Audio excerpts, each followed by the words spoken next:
हटिला heatwave सतर्कता बदलिला पागर मिजाज तातीरू मुक्ति पाइबे राज्यवासी कहीं राज्य में देखा देछि कालबैशाखी वर्षार संभावना। आसंता 23 तारिख जाए वर्षा संभावना रहिथिबा नेई सूचना देछि पाणीपाग विभाग। अन्यपटे गत 24 घंटा भितरे 3 ରୁ 4 डिग्री तापमात्रा ह्रास पाइछि। राज्यर विभिन्न स्थान में 23 तारिख जाए बिजुली घड़घड़ी और कुआपथर वर्षार आशंका करा जाउछि। सेहिपरि आज बिजुली घड़घड़ी एवं कुआपथर माड़ पई 6टी जिला भद्रक, झारसुगुड़ा, केन्दुझर, मयूरभंज, बालेश्वर और सुंदरगढ़ को ऑरेंज वार्निंग जारी करा जाइछि।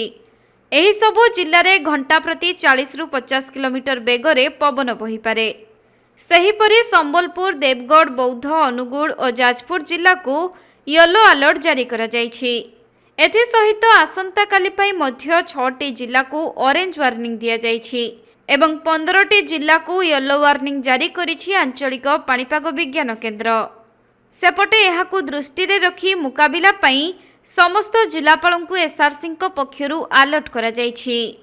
मिलिथिबा सूचना अनुसार आगामी 48 घंटा पर्यंत तापमात्रा रे कोनोसी परिवर्तन हेबो नाही।